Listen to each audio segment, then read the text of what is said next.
Bienvenue sur l'OIE, témoignage d'une amnésie traumatique, une chaîne que j'ai créée afin de partager mon expérience d'amnésie traumatique suite à des actes incestueux que j'ai subis entre mes 2 et mes 8 ans.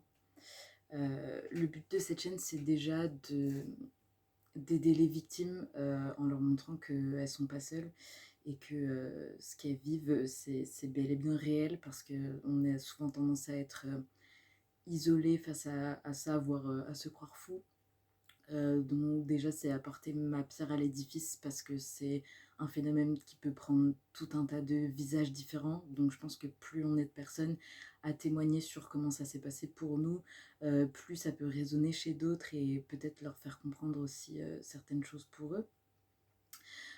Ensuite, mon autre volonté, c'est vraiment de faire la lumière sur ce sujet-là, parce que je pense que si ça arrive aussi souvent, c'est parce qu'on n'est pas assez informé.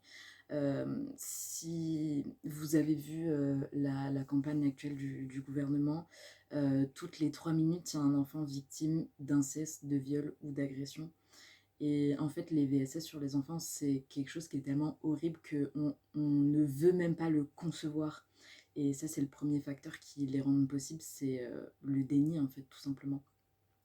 Donc je pense que c'est important qu'on soit informé collectivement pour être plus attentifs, en fait, les uns aux autres, et pour pouvoir aider les victimes, et pour éviter soi-même d'être victime en repérant plus rapidement, en fait, les signaux d'alerte.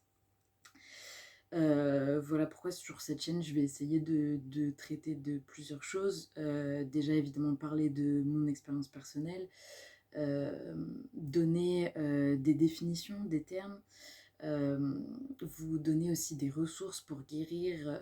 Je pense que je vais essayer dans tous les cas, je mettrai le plus de choses possible en description, mais je vais essayer aussi de faire, je sais pas, une page Facebook, un site internet ou quelque chose pour regrouper toutes les ressources. Je vais essayer de parler aussi d'emprise et de dévoiler un maximum en fait les mécanismes, les pratiques des prédateurs, comment ça se met en place. C'est quelque chose qui est très insidieux.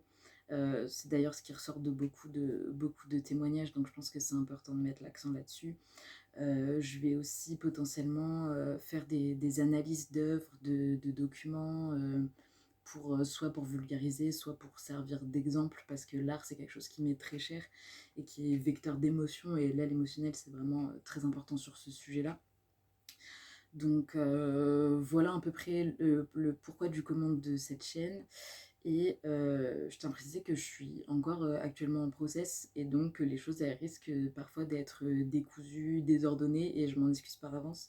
C'est aussi un processus thérapeutique pour moi. Donc c'est vrai que voilà, j'essaye de m'aider, d'aider les autres. C'est un peu tout mélangé, mais je pense que justement c'est en travaillant ensemble qu'on peut faire vraiment avancer les choses sur ces questions-là. Donc voilà, merci d'avoir écouté ma vidéo, et je vous dis à bientôt pour de nouvelles vidéos sur cette chaîne. Merci.